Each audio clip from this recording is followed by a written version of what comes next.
Então vamos lá.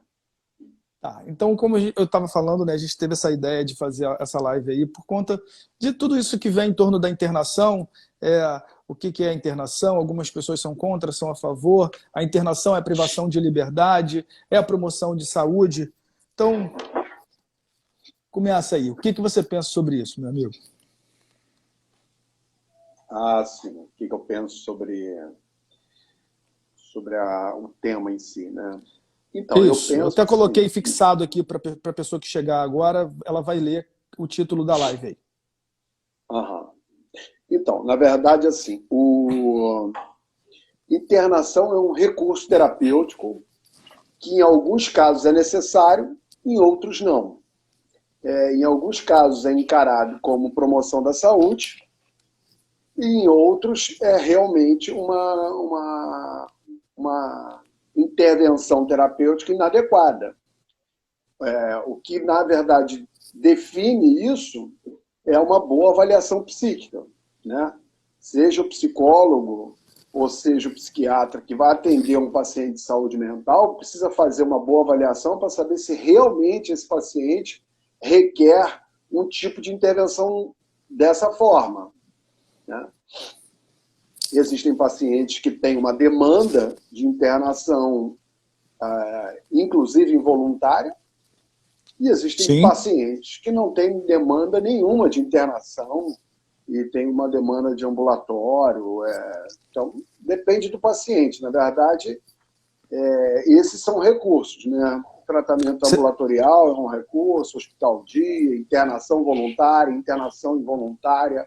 Tudo isso são recursos com o objetivo de atender melhor o paciente, né? Você está querendo dizer que muitas vezes acontece de forma inadequada acabar entrando na questão da privação de liberdade, não da promoção de saúde de fato, quando não existe uma avaliação psíquica correta, uma avaliação psíquica minuciosa para a gente entender se fato o paciente precisa dessa intervenção terapêutica ou não.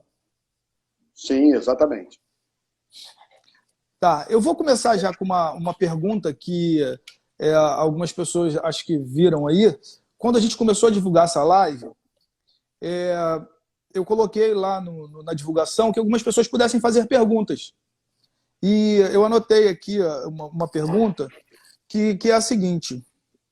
Numa situação de emergência, nessa pandemia, onde o indivíduo esteja sob efeito de álcool, drogas, agressivo, e todo aquele cenário que acontece nesses momentos, como proceder? Quem devo chamar? Polícia, bombeiro, SAMU? A pessoa até disse que aconteceu com ela no dia e que um morador de rua quebrou o portão do prédio, pegou uma pedra para atacar porteiro. Ela chamou a polícia, mas vendo o procedimento policial, ela disse que se sentiu arrependida, porque sabe que aquela pessoa precisa de ajuda, mas ao mesmo tempo se viu sem saber quem chamar, por conta do momento Covid.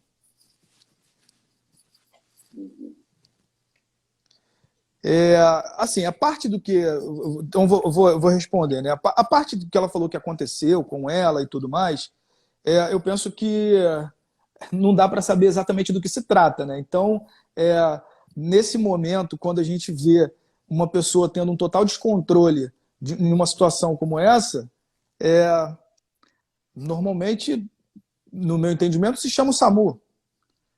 Quando se percebe que não é uma coisa do tipo para assaltar ou nada nesse sentido.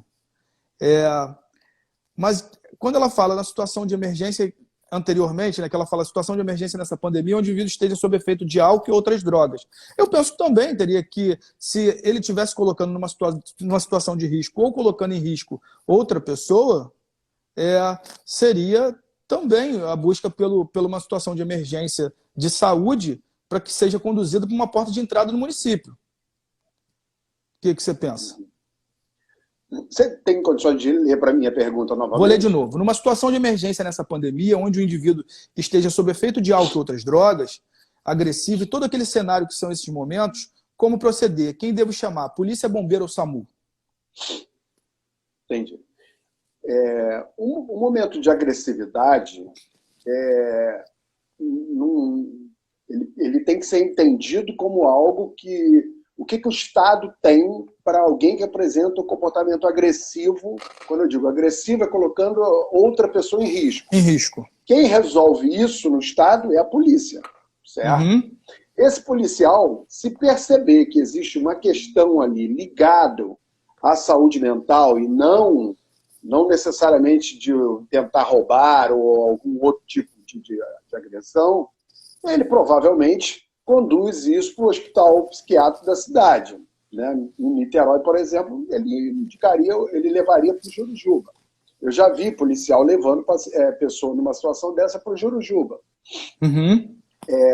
Agora, é difícil realmente uma conduta dessa, porque diante de uma situação agressiva, o que existe é a polícia para trazer segurança.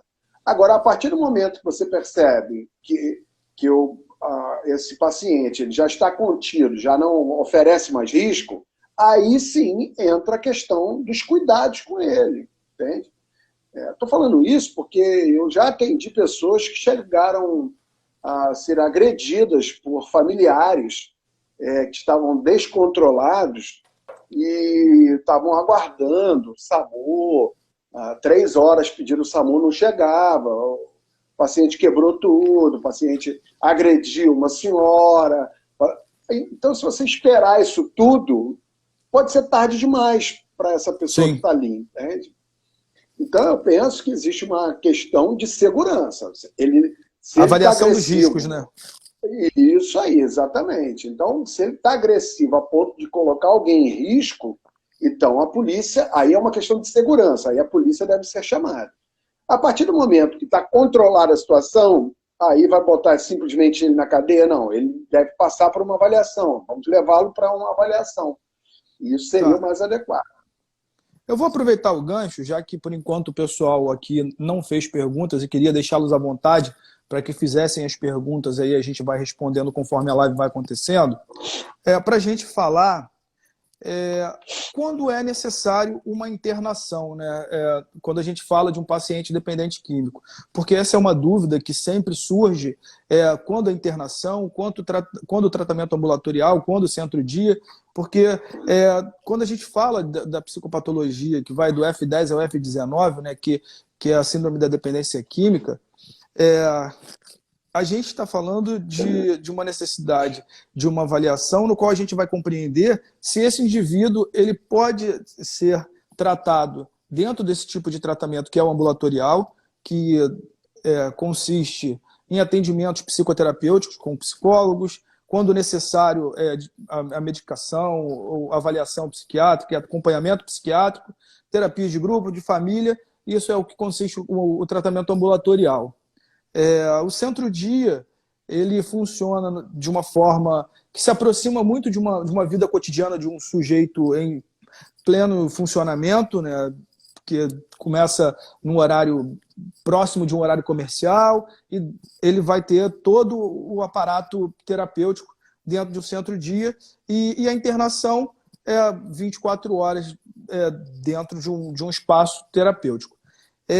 Quando é indicado a internação? A internação ela é indicada quando o indivíduo ele não apresenta a motivação necessária para o tratamento. A internação ela é indicada quando percebemos que o indivíduo, a gente falou dos riscos, né? O indivíduo, a gente percebe que ele possa estar se colocando em risco ou colocando em risco a vida de outra pessoa e que a motivação do tratamento é quase que zero. Ou melhor, perdão, deixa eu corrigir. A motivação para conseguir lidar com o uso da substância no cotidiano fica muito difícil. Ele tenta, mas não consegue. Tenta, mas não consegue. E aí a gente tem como indicação a internação. Correto? Contribui com o seu ponto de vista também. Do paciente que é indicado a internação? Quando a internação e quando não? Uhum.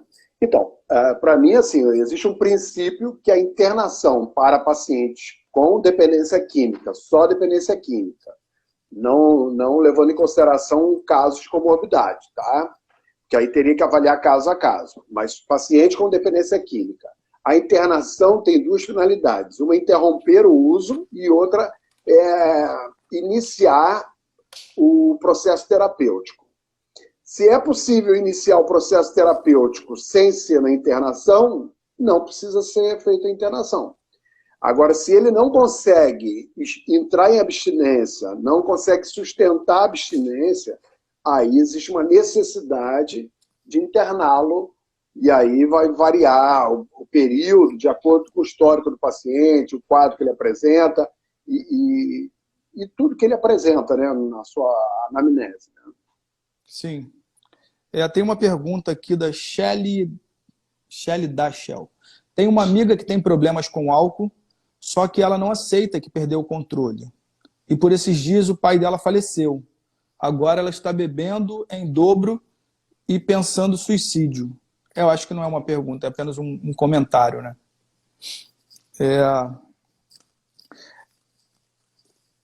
Em alguns modelos de tratamento... não, ela deu continuidade, perdão. Então, sabemos que o tratamento da dependência química só tem efeito se o dependente estiver de acordo. Como podemos identificar o momento em que a internação se faz necessária à revelia do dependente? Quer responder? Então, você pode ler novamente? Sabemos que o tratamento da dependência química só tem efeito se o dependente estiver de acordo. Como podemos identificar o momento em que a internação se faz necessária à revelia do dependente? Então, depende de que efeito se espera. Tá? Se o efeito que a gente quer é proteger o paciente de um óbito, de um acidente grave, um indivíduo que bebe todas e fica dirigindo, uma internação involuntária, muitas vezes, ela não tem o objetivo de tratar o alcoolismo dele no sentido dele fazer uma mudança do estilo de vida. E tem, sim, o objetivo de protegê-lo, porque naquele momento ele precisa ser internado, senão ele pode se colocar em situações de risco de óbito, certo? Uhum. Então, muitas internações, e principalmente em hospitais psiquiátricos, acontecem com o objetivo de proteger o paciente dele mesmo, da doença dele, certo? E também, em alguns casos, proteger o familiar. Vou dar alguns exemplos aqui. Eu já indiquei uma internação para um paciente, a revelia, quando era um paciente, por exemplo, estou lembrando de um caso assim, um paciente de mais ou menos 40 anos, com ele e a mãe, e ele, no auge da doença dele, ele pegava e tomava cartão de crédito, cartão de banco, onde a mãe recebia o salário, e gastava tudo com o uso de cocaína. A mãe estava comendo o que era possível, que pegava fiado num lugar para comer. Então, ela, já idosa, não tinha forças suficientes para lutar contra isso, e tinha todo um sentimento maternal de que eu não posso chamar a polícia para um quadro desse, certo? Mas ela estava em situações de risco, ela ficava dias, às vezes, sem comer, porque ele gastava o salário, não era um pequeno salário, ele estourava tudo. Ele tomava dela cartão de crédito, cartão de débito do salário, e ele fazia tudo da forma que a doença dele dirigia. Esse paciente, é claro que existe um risco que ele está se colocando, mas naquele momento eu avaliei, ou seja, era só ele de filho, tá? Ou seja, filho único, ela não tinha mais parentes vivos, ela tinha um irmão que já tinha falecido, e não tinha outros filhos, e só tinha os dois, certo? Então, eu não tinha quem chamar da família para poder socorrer essa situação. Então, o meu objetivo naquele momento ali era interná-lo à revelia com a condição dela receber um apoio psicológico, se levantar um pouco, descansar um pouco, porque era uma adrenalina só, ele chegava de madrugada, queria mais dinheiro.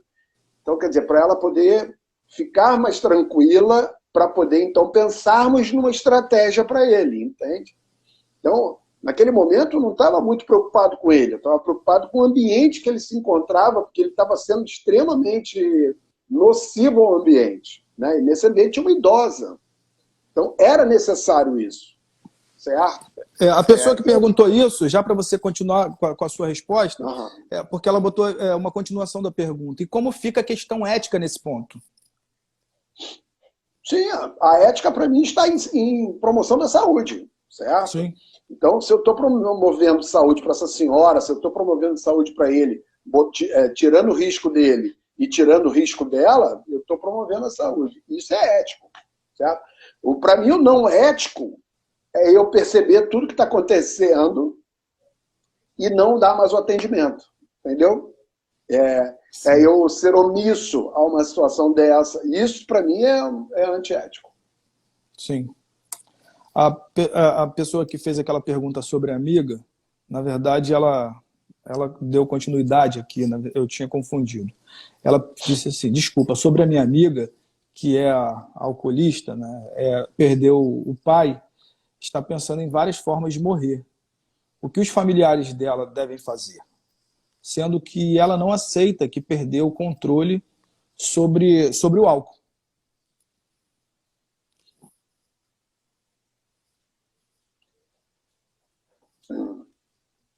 Então, esse tema da negação, né, de uma doença, né, não só a dependência química, mas muitas doenças, as pessoas reagem dessa forma, né, diante de um fato marcante, de um fato que possa ser doloroso. Um dos mecanismos de defesa psicológico é a negação. Então, se eu nego que tenho esse problema, inconscientemente, né, claro, eu não me dou conta dele, certo? Então, por isso que a negação existe de diversas formas. Uma delas é essa, a pessoa perdeu o controle, todo mundo percebe que ela perde o controle, ela tem uma série de danos em relação a isso, e mesmo assim ela não consegue enxergar as coisas por esse viés. Então, o que eu digo, sim, Tá me ouvindo? Estou te ouvindo. Tá. Acho que tá bem claro. Mas o que eu acho que é interessante dizer é o seguinte: toda família que tem uma situação dessa, essa família deve buscar ajuda. Por quê? Porque geralmente a doença da dependência química, ela não se mantém durante muito tempo num lugar se esse lugar não for um lugar favorável, se esse ambiente não for favorável. Então, às vezes, existe todo um comportamento em nome do amor que acaba ajudando a essa doença a permanecer naquele ambiente, entende? Essa doença ela precisa estar sempre num ambiente favorável, Alexandre, senão ela não consegue se manter. Né? É importante, nesse gancho aí, falar, porque assim, acontece muito da família buscar por ajuda, mas compreendendo que se o paciente ele não se insere de forma direta no tratamento, a família não tem o porquê chegar. Muitas vezes, o trabalho ele se inicia, paciente dependente químico, muitas das vezes nesse caso, ele é o paciente do que a gente chama de paciente identificado. Porém, ele faz parte de um sistema. E esse sistema, por muitas vezes, é identificado que retroalimenta esse comportamento. Então, se faz extremamente necessário o trabalho na família inicialmente. Então, acontece, mas o meu filho não quis ir. Possivelmente, se ele está no estado de negação, ele realmente não vai. Ele não vai aceitar isso. Então, o trabalho se dá na própria família, no próprio ambiente que ele vive. Porque dentro desse sistema compreendemos a forma de funcionamento e conseguimos, de maneira terapêutica, fazer com que a gente consiga obter mudanças necessárias para que esse paciente chegue. Porque eu vou pegar um exemplo do que ocorre muito, né? O paciente, para se manter na drogadição, dentro de um quadro de dependência química, muitas vezes ele para de produzir. E para que isso ocorra, tem alguém produzindo e mantendo tudo aquilo. Mas aí ele vai e continua dentro da casa, utilizando o ar-condicionado o tempo todo, comendo e utilizando toda forma de sobrevivência que a família... Desculpa que o celular quase caiu aqui do suporte. E que a família vai sustentando isso. Então, o trabalho ele começa a ser feito pela família para poder mostrar o que a família também vai tendo como parcela de retroalimentação desse comportamento. E muitas vezes, através disso, o paciente chega. E aí é possível chegar até o paciente identificado. Eu acho que tem mais gente falando aqui com a gente. O psiquiatra Rodrigo está dando um grande abraço aí para a gente, dizendo que é um belíssimo trabalho. Rafael Moura dando um oi. Nancy Lopes. A Marta, ela falando sobre aquele primeira pergunta que eu falei, que teve uma questão em relação ao policial que a pessoa falou, né, que aconteceu. Ela disse assim, talvez possa ter sido demais agressivo. Ela falando da questão do policial. Peraí, que a pergunta subiu. Alexandre, o arrependimento da pessoa que chamou a polícia, pareceu que talvez a atitude desses policiais sobre o morador de rua possa ter sido de mais agressividade e não chegar a uma solução ou acionar uma intervenção mais indicada para esse caso. Foi a Marta que colocou isso aí para você. Sim, eu não estou conseguindo ler isso, não. Eu não sei como é. É porque está lá em cima. Sim. É óbvio que nessas circunstâncias podem acontecer determinadas situações, em todas as profissões, né? Alguém pode agir erradamente como psicólogo, alguém pode agir erradamente como bombeiro, como policial, como... Então, realmente, é difícil de imaginar exatamente o que aconteceu. Né? Tá, a Shelly falou, voltando também sobre aquele caso da amiga, ela falou assim, enquanto ela está pensando em se matar, há algum risco de realmente dela fazer? Bom, o risco diante de um discurso, eu penso que sempre é importante valorizar. Aí, como o Alexandre falou, a gente não sabe exatamente do que se trata, não tem... para saber, precisa de uma avaliação minuciosa, mas se existe o discurso, é importante valorizar isso e pensar de que forma, de repente, a família, como a gente falou aqui, está entendendo o risco, acho que o pai faleceu, mas com quem ela mora, com quem ela reside, de que forma que a pessoa que convive com ela ali, de repente consegue buscar ajuda. Porque em casos mais graves, como já aconteceu com pacientes meus, aí sim foi necessário encaminhar para uma emergência psiquiátrica para que sejam feitas devidas internações, porque foi visto, de fato, um risco de suicídio.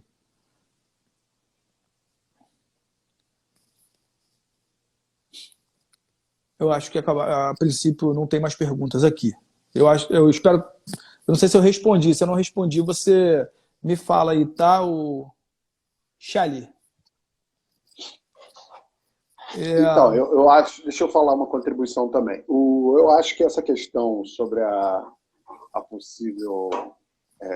uma fala suicida, ela tem que sempre ser levada em consideração e não existe condições da gente avaliar quem é que pode cometer um suicídio ou não, de uma forma assim.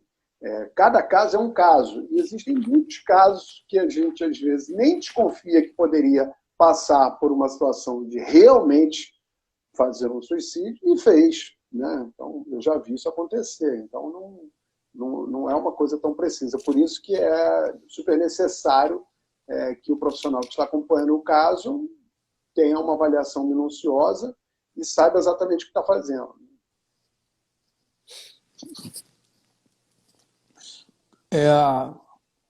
Qual a sua opinião sobre a intervenção do poder público em ambientes como a Cracolândia, realizando internações à força? Ih, rapaz. Deixa eu ver aqui. A Marcela. Qual a opinião de vocês? Eu li qual é a sua opinião, porque eu já sei. Ih, rapaz, eu vou dizer uma coisa. Olha, Marcela, eu acho assim que, primeiro de tudo, que eu acho que essa pergunta ela é muito legal para nos dar a oportunidade de discutirmos e refletirmos. Eu penso, eu não sou a favor de que pacientes com dependência química tenham o direito de danificar patrimônio público. Eu não sou a favor de que pacientes com doença nenhuma tenham o direito de invadir a liberdade do outro. Também não acredito que nenhum paciente tenha o direito de fazer depredações, eu não penso que uma pessoa que está fazendo isso tudo, ela deva ser passada a mão na cabeça, como eu vejo vários programas aí que tentam chegar com o objetivo de simplesmente acolher. Não, perfeitamente. Quando a gente quer fazer uma abordagem terapêutica é uma coisa. Agora, o paciente, numa situação de Cracolândia, que ele está ali depredando o patrimônio público, que ele está colocando pessoas em risco, que ele quer tomar o seu cordão, essa pessoa tem que ser enquadrada nas leis existentes, certo? Se existem leis para isso, para se eu fizer isso, essa mesma lei tem que servir para essa pessoa, certo? Não é porque ele é portador dessa doença que ele tem o direito de quebrar um carro que está passando. Eu não tenho esse direito. Por que ele vai ter esse direito? Certo? Eu estou falando esse direito, por quê? Porque as pessoas colocam, às vezes, o portador de dependência química como uma vítima, um coitado que está sofrendo com uma doença. Sim, eu concordo, ele tem uma doença, ele sofre com a doença. Mas isso não pode ser um álibi para ele poder quebrar o carro dos outros, tomar o cordão dos outros, roubar, assassinar. Ele não pode... A gente está falando de crimes também, direito, exatamente. Quando você quebra o carro de outra pessoa, você está cometendo um crime. Então, isso não te dá o direito de fazer. Se você não tem esse direito, mais ninguém pode ter, certo? Então, a minha preocupação com alguns programas que têm como objetivo acolher pacientes de dependência química é assim, a minha preocupação é que muitas vezes esse acolhimento é feito potencializando a ele os mecanismos de defesa, no sentido de que ele é uma vítima, coitado, que o Estado deveria isso, deveria aquilo. Sim, mas ele tem a parcela de responsabilidade dele. Vamos lembrar que a doença dependência química ela não é um vírus. Então, alguém para desenvolver essa doença tem que estar escolhendo fazer uso de uma substância psicoativa. E mais, uma vez, por que esses pacientes se mantêm dentro de um determinado controle quando eles estão inseridos no ambiente de tráfico de drogas? Porque lá as regras são rígidas e eles conseguem se adaptar. Na nossa sociedade, com uma série de questões aí, acaba tendo a possibilidade de se vitimizar o paciente com dependência química, o que prejudica o tratamento dele, não ajuda o tratamento dele. O tratamento dependente químico, ele precisa entender e perceber o que ele está fazendo na realidade dos fatos. Então, se ele quebra o carro de alguém, porque estava com baixa tolerância, com irritabilidade, ele vai ter que pagar por isso. Seja ser preso, seja pagar financeiramente, ele tem que sentir isso. Isso faz parte dele, de um processo terapêutico, dele perceber os danos que a drogadição está trazendo para a vida dele. O que acontece muitas vezes é que as pessoas querem passar panos quentes para apagar isso e dizer que ele é simplesmente uma vítima. Não, nós temos que tomar muito cuidado com isso, porque isso mantém ele como dependente químico, entende? Se a Ela gente quer fez ajudar alguém, né? ela fez um Ó, adendo nessa pergunta que ela fez. Interrompi para você já pegar esse gancho, porque ela falou assim, foi a própria Marcela. Então, como diferenciar a intervenção terapêutica de passar a mão na cabeça? então, por exemplo, a intervenção terapêutica é poder oferecer a ele o seguinte: você quer fazer um tratamento? Por exemplo, eu tive convênio muito tempo com a Central de Penas e Medidas Alternativas da comarca de Niterói. Então, os pacientes entravam pelo delito, chegavam ao juiz, o juiz entendia, porque era réu primário e tal, e fazia uma avaliação. Você quer fazer tratamento? Não, não quero. Então tá bom, cadeia. Ah, não, eu quero fazer tratamento. Tá bom. Aí mandava para mim. É Alexandre, claro que chegava todo mundo com nível entra justamente na pergunta da live. Privação de liberdade ou promoção de saúde? Uhum. Porque, Sim. assim, é exatamente isso que você está falando. Não no contexto da internação, o que é, porque a gente estava falando disso lá, mas ele acaba, não quero me tratar, não estou motivado a isso. Então ele vai ser preso, ele vai ter a liberdade dele privada. Se ele cometeu um delito, um Se ele cometer um crime, vai responder como todas as pessoas, certo? Uhum. Se a justiça pode oferecer a ele um benefício, se ele é réu primário, alguma coisa assim, e ele aceita esse benefício, que é fazer um tratamento, perfeitamente. Aí você fala assim, então é fácil tratar dessas pessoas? Não, eu tive que aprender muito para tratar desses pacientes. Por quê? Porque são pacientes que estão ali, de certa forma, obrigados. Então, isso tudo requer um outro tipo de abordagem, que não é a abordagem terapêutica, que você recebe um paciente que chega com um nível de motivação de 0 a 10, 4, 5, tá ótimo. Ali você recebe paciente com motivação 0, 1. Então, quer dizer, vai dar muito mais trabalho. Aí a equipe terapêutica tem que redefinir o objetivo daquele processo terapêutico, certo? Mas é possível. Agora, não dá para simplesmente fazer de conta que ele tem o direito de cometer crimes e não pagar por isso, entende? Esse é o meu ponto de vista, né? Eu tenho vários colegas que pensam diferente de mim.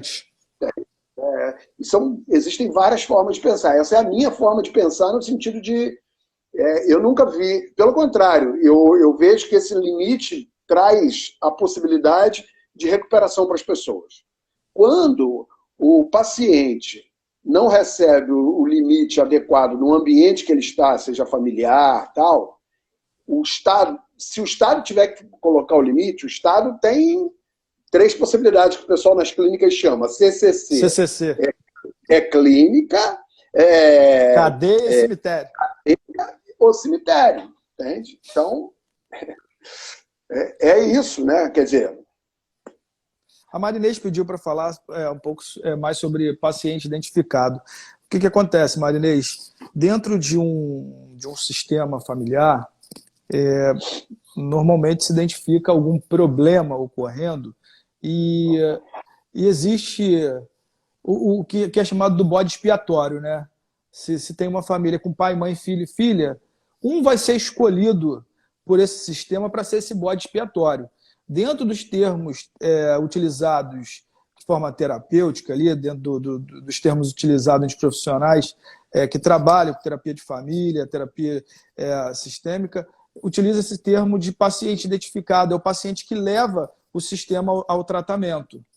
Então, essa é a terminologia utilizada para a gente identificar quem é o bode expiatório desse sistema. A Shelley... Existe uma idade pré-determinada para que a pessoa comece a usar drogas, qualquer tipo delas? Não, se a gente está falando de um indivíduo e assim, o indivíduo ele tem a classificação do que chama de ciclo de vida, né? A gente começa lá na infância e dentro da infância o indivíduo ele é protegido dentro de um ambiente familiar, pelo menos é o que deve se acontecer. E quando vai chegando num determinado ponto, que ele vai... o primeiro subgrupo social é o subgrupo familiar.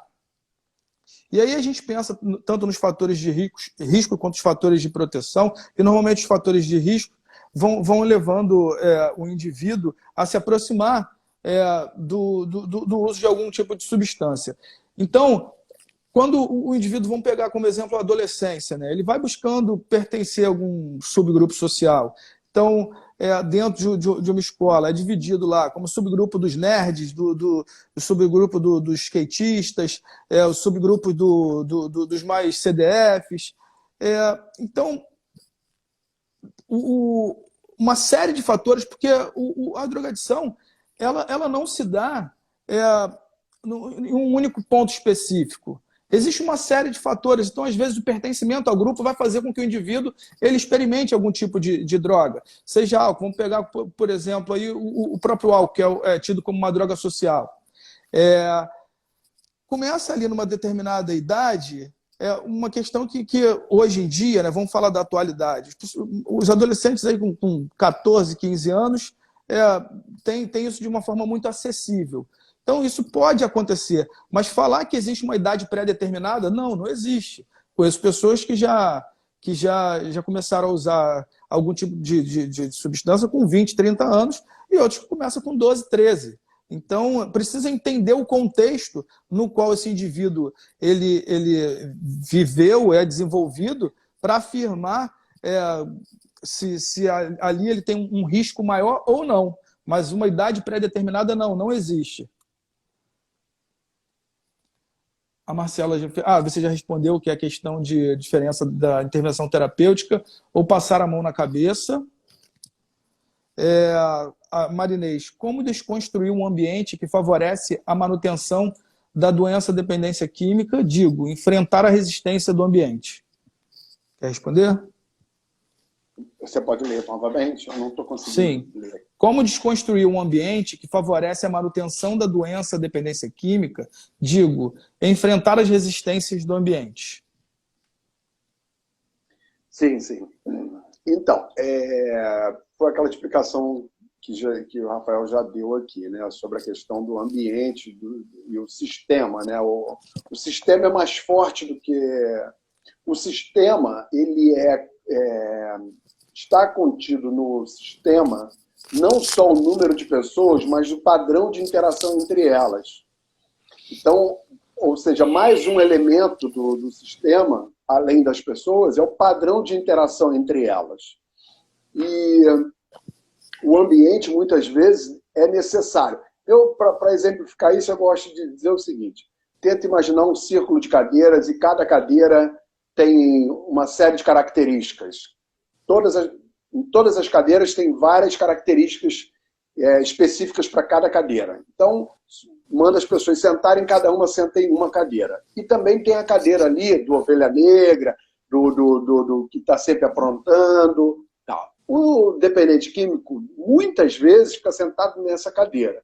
Quando ele levanta e ele entra em recuperação, muitas vezes ele está em busca de sentar numa outra cadeira, assumir um outro lugar nesse sistema, certo?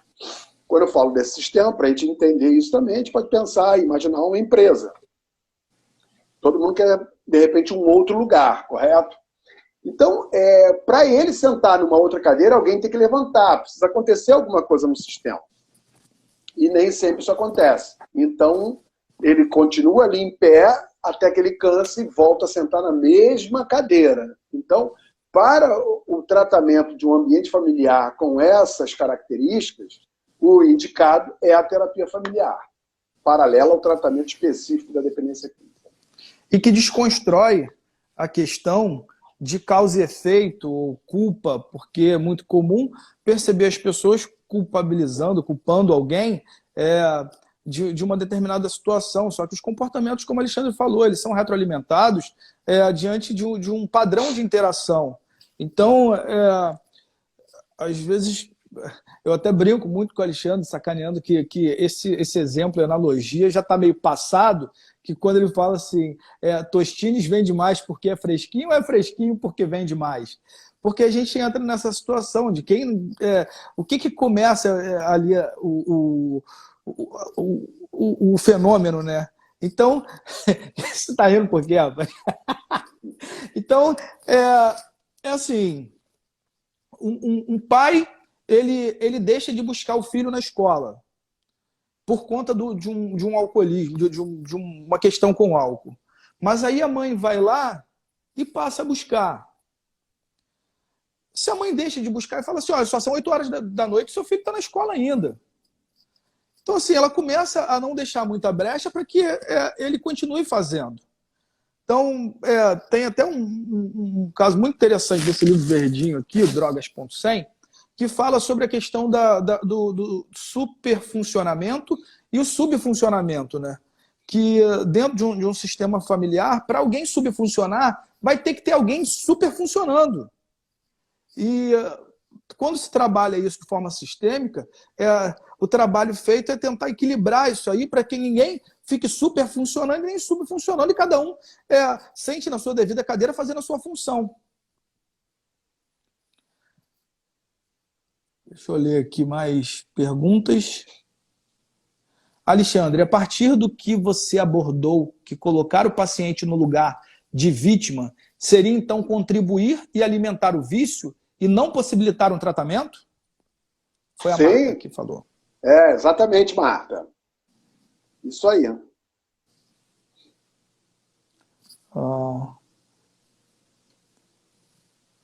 Pestana está te dando um boa noite aí, Brito. É Evani Pestana? Está escrito Psi Pestana. É isso mesmo. É o psicólogo Evani. O Zander colocou aqui, gente, o Zander é um dos conselheiros do Instituto Clínica Grupo Alívio, trabalha no nosso ambulatório, e ele contribuiu aqui dizendo que ele pensa que a família ela pode buscar ajuda, em primeiro lugar, em relação à situação do suicídio.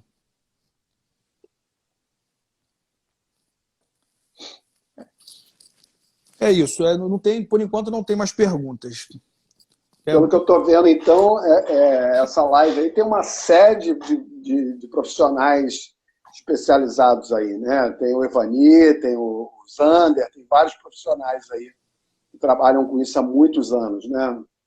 É um pessoal muito legal aí, hein? Gostei. Só fera. Já trabalhamos muito.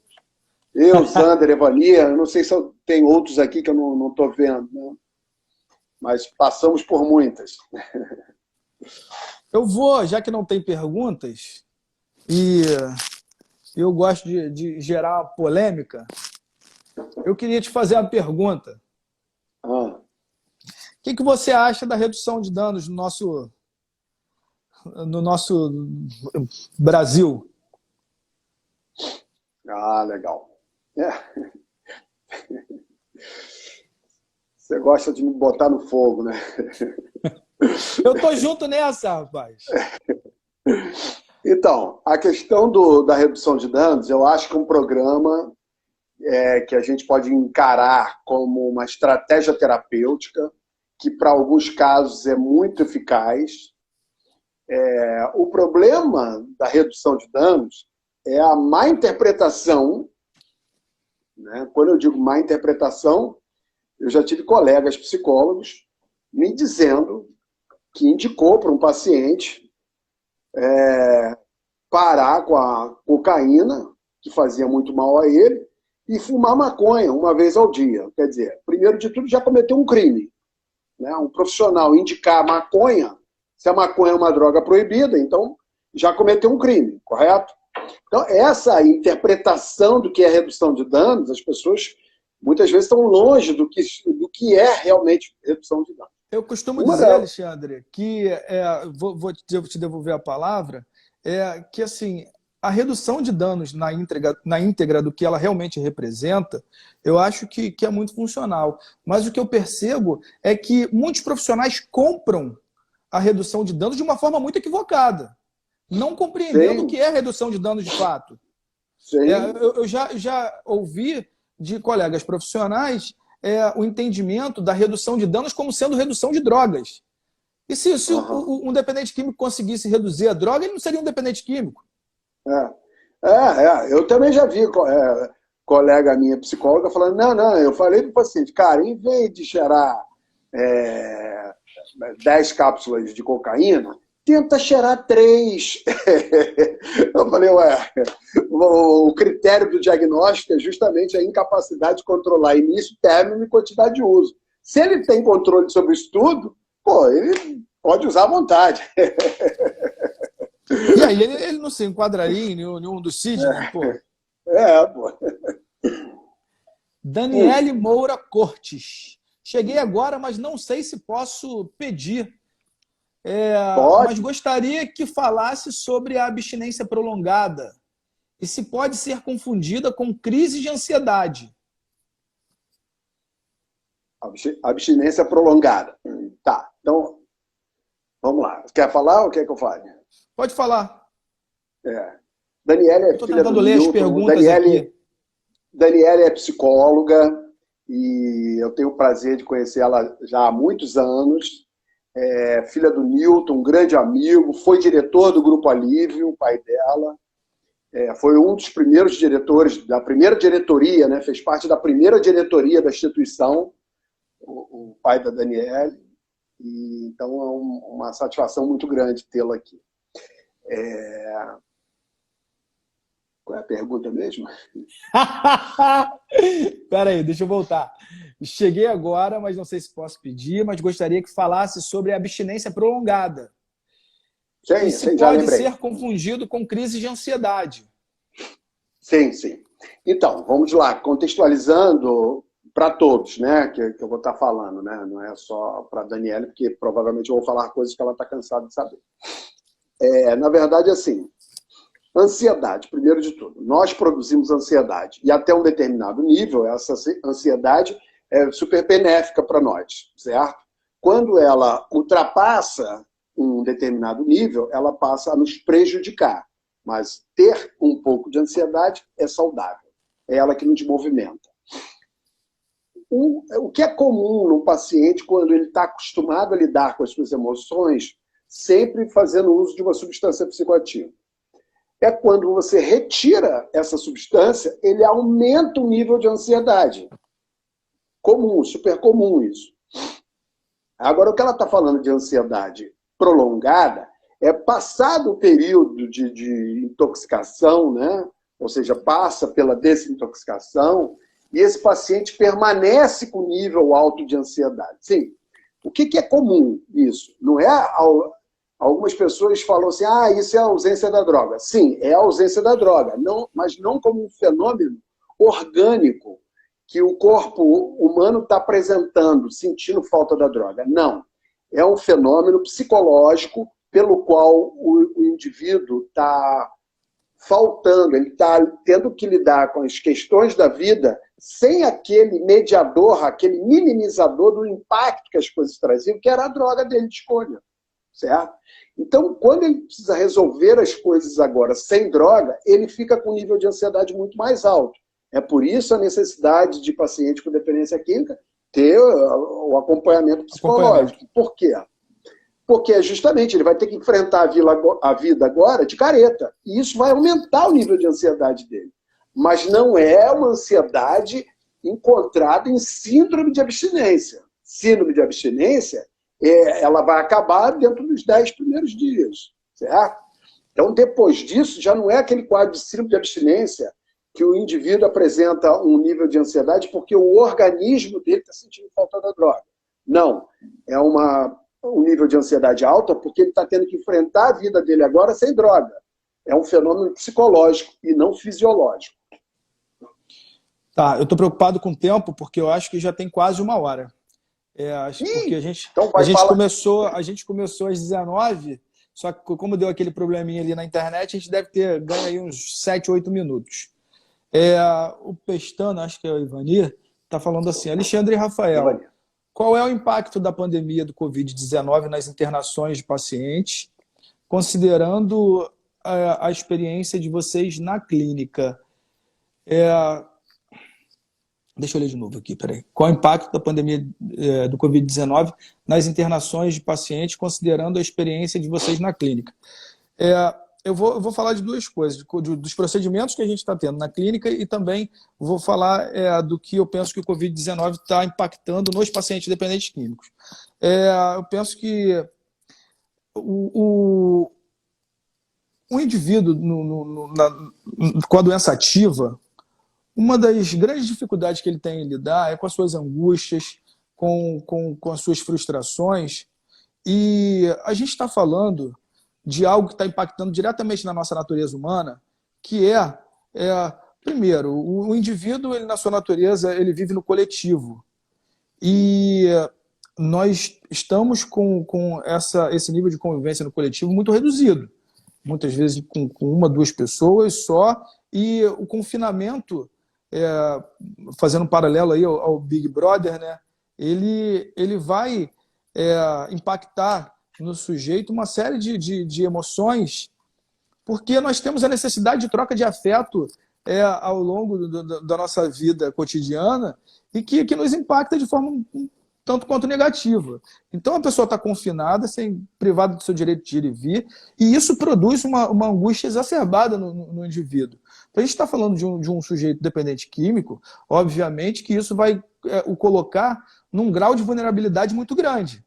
Então, acaba que eu tenho visto em alguns pacientes a internação, até de forma preventiva, se faz necessário diante dessa situação, para alguns casos que o sujeito está limpo, está conseguindo lidar com a doença estacionada. Então, a internação ela muitas vezes vai ocupar esse lugar de preventivo mesmo. Uma outra coisa que a gente precisa falar é sobre todo o procedimento que a gente está lidando dentro do Instituto Clínica Grupo Alívio, né?